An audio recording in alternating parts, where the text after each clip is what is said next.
Hoje, a gente vai mergulhar nos segredos de um verdadeiro clássico, O Poder da Sua Mente Subconsciente, do Dr. Joseph Murphy. E olha, vale se preparar para descobrir um poder que todo mundo tem, mas que pouquíssimas pessoas sabem de verdade como usar.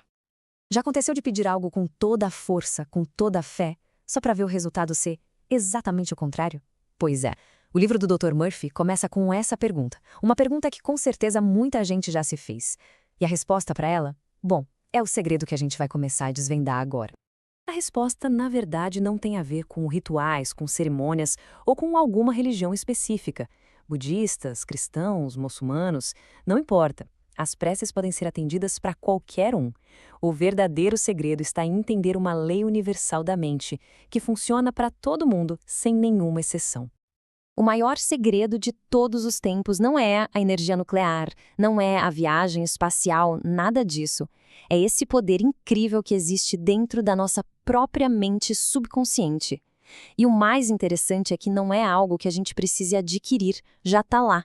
O grande desafio é aprender a usar. Ok, para acessar esse poder todo, o primeiríssimo passo é entender que a nossa mente tem uma natureza dupla. É como se fossem duas partes diferentes, sabe? Cada uma com a sua função. E reconhecer essa dualidade é o ponto de partida de tudo. O Dr. Murphy usa duas analogias que são, assim, geniais para explicar essa relação. A primeira é a de um navio. A mente consciente seria o capitão, lá no comando, e a mente subconsciente, a tripulação, na casa de máquinas. Vamos entender direitinho como isso funciona na prática. Pensa só, o capitão, que é a mente consciente, é quem decide, quem raciocina, quem dá as ordens.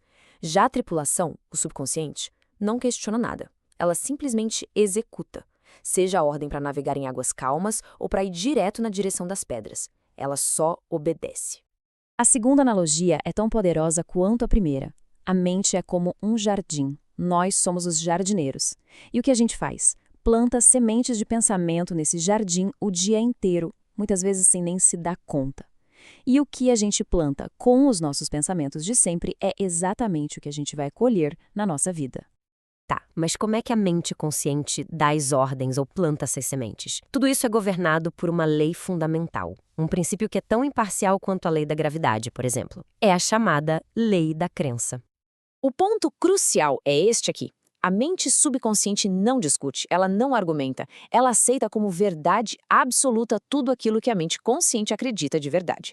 Pode ser um pensamento de sucesso, de fracasso, de saúde ou de doença, não importa. O subconsciente vai trabalhar sem parar para tornar essa crença uma realidade. Essa citação antiga resume o grande segredo de uma forma perfeita. Aquilo que a gente grava na nossa mente subconsciente acaba se manifestando no nosso mundo exterior. O nosso mundo lá fora é, na verdade, um espelho do nosso mundo aqui dentro. Essa é a grande lei da vida. Infelizmente, a verdade é que desde que a gente nasce, somos bombardeados por sugestões negativas. Isso não é para você, nem tenta que não vai dar certo. Ao aceitar essas ideias, mesmo que sem querer, a gente está dando uma ordem direta para o nosso subconsciente transformar isso em realidade. E aí acabamos criando ciclos de fracasso na vida. Esse exemplo do livro mostra o poder de vida ou morte que uma sugestão pode ter. Um parente do Dr. Murphy foi a uma vidente que previu a morte dele. Ele acreditou naquilo com tanta força, mas tanta força, que o subconsciente dele fez a previsão se tornar real.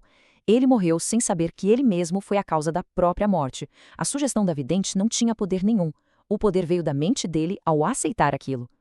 Certo, a teoria ficou clara, mas e na prática? Como usar essa lei de forma consciente para o bem? Vamos ver agora algumas técnicas bem simples, mas super poderosas que o livro ensina. Olha só que exemplo perfeito de autossugestão negativa. Uma jovem cantora com uma voz incrível se autossabotava por causa do medo do fracasso. Os pensamentos de medo dela eram como um pedido que o subconsciente atendia fielmente e o resultado eram péssimas apresentações. Mas ela conseguiu virar esse jogo. O método que ela usou foi bem simples. 3 vezes por dia ela se sentava num lugar quieto, relaxava o corpo e a mente. Esse estado de calma é importante porque torna a mente mais receptiva, mais aberta. E aí, nesse estado, ela repetia uma contra-sugestão positiva. Eram exatamente essas as palavras. Ela repetia essa afirmação mais 5, 10 vezes em cada sessão. Ao fazer isso, ela estava gravando uma nova ordem, uma nova verdade no subconsciente dela. Em uma semana, ela já estava totalmente confiante e fez um teste brilhante conseguindo o papel.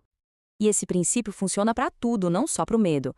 Teve o caso de uma senhora de 75 anos que se convenceu de que estava perdendo a memória por causa da idade. Quando ela percebeu o que estava fazendo, inverteu o processo. Começou a afirmar que a memória dela estava melhorando, e em 3 semanas tudo voltou ao normal. A mensagem central desta análise e de todo o trabalho do Dr. Murphy é algo realmente poderoso. Não se trata de buscar uma força que está lá fora, mas sim de reconhecer o poder imenso que já existe aqui dentro. A principal lição é essa: o poder de criar, de curar, de prosperar. Tudo isso já está dentro de cada um. Faz parte de quem somos. A gente só precisa aprender a entender e a direcionar esse poder de forma consciente para os resultados que a gente realmente quer. No final das contas, tudo se resume a uma escolha. É possível plantar sementes de medo, de falta, de doença, ou sementes de vida, de amor e de saúde. O solo fértil do subconsciente vai fazer crescer qualquer semente que for plantada ali. A pergunta que fica então é: quais sementes vão começar a ser plantadas a partir de hoje?